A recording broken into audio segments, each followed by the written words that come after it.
Bien, dans cette petite vidéo, nous allons revenir sur la correction du petit d du numéro 43, page 146. Il s'agissait de résoudre l'inéquation suivante, ln de 1 moins x sur 1 plus x supérieur ou égal à ln de 1 demi. Alors, on commence d'abord, quand on a une inéquation comme ça avec des logarithmes népériens, à étudier l'existence de l'inéquation.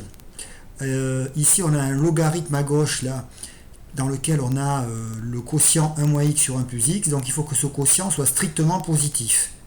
Ça, c'est la condition essentielle pour que le logarithme népérien existe.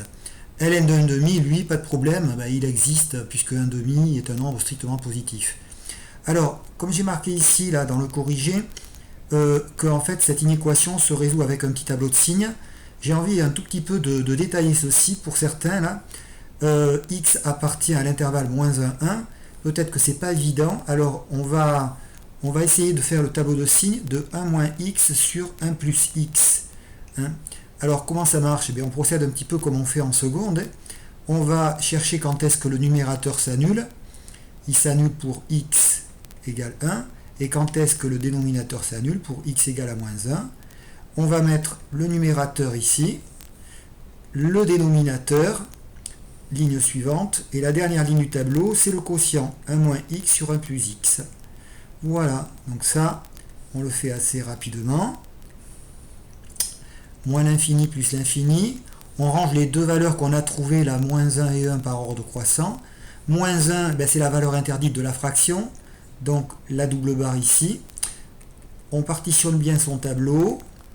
Ici, qu'est-ce qu'on va mettre? On va mettre les valeurs qui annulent les deux fonctions affines.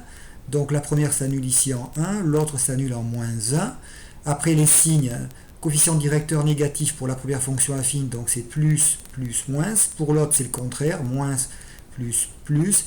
Le 0, 0 divisé par un nombre, ça fait 0.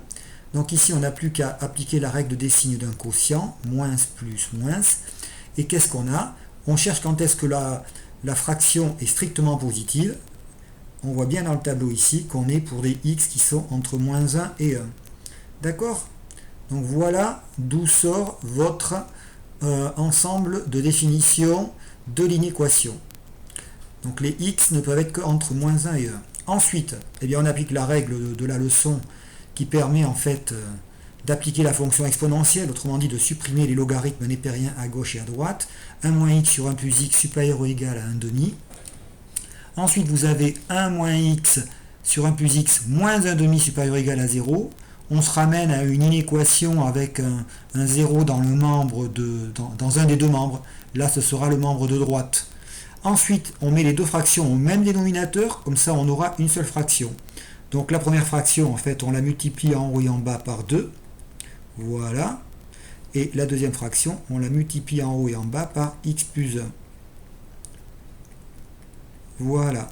Et donc ensuite, une fois qu'on a les deux fractions au même dénominateur, on peut les soustraire ou les ajouter comme vous voulez. On réduit le numérateur, ici ça vous fait 1 moins 3x sur 2 facteurs de 1 plus x qui est supérieur ou égal à 0. Et là à nouveau, on a affaire à une inéquation qui se résout en utilisant un tableau du même type que le précédent. Sauf que, au lieu d'avoir 1 moins x sur 1 plus x, on a, regardez bien, 1 moins 3x sur 1 plus x. Alors le 2, on ne va pas forcément en tenir compte parce que le 2 il est positif. Donc en fait, en multipliant par 2 des deux côtés, le 2 c'est comme si on le supprimait. Il n'intervient pas finalement dans la recherche des solutions de l'inéquation. Donc en fait, je peux reprendre exactement le même tableau que le précédent, sauf qu'ici en fait je vais avoir un 1 moins 3x, donc là j'ai 1 moins 3x. Alors la valeur ici qui va annuler, 1 moins 3x n'est plus 1 mais 1 tiers, donc ici on est avec 1 tiers. Sinon le dénominateur c'est 1 plus x, ça ne bouge pas, et j'ai les signes qui sont exactement similaires, tout est pareil, pareil pour le quotient, en mettant ici par contre 1 moins 3x. Conclusion, je suis encore amené à chercher quand est-ce que le quotient est, cette fois-ci, pas strictement supérieur à 0, supérieur ou égal à 0. Donc supérieur ou égal à 0, ça veut dire qu'on est pour des x qui appartiennent, alors à l'intervalle moins 1, puisque attention, moins 1 est valeur interdite, jusqu'à 1 tiers crochet fermé.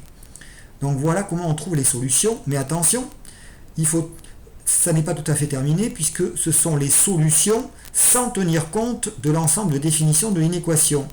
Donc c'est pour ça qu'il y a une étape essentielle, c'est l'étape finale qui est ici. Bien sûr, je vais l'appeler conclusion. Eh bien, il faut recouper les solutions qu'on a trouvées ici avec l'ensemble des définitions E. C'est-à-dire qu'il faut prendre les nombres qui sont communs à l'intervalle -1, 1 tiers et à l'intervalle -1, 1. En fait, on calcule l'intersection, on détermine l'intersection des deux intervalles. Bon, là, les deux intervalles démarrant en -1, et bien ici, c'est l'intervalle -1, 1 tiers qui va donner l'ensemble des solutions.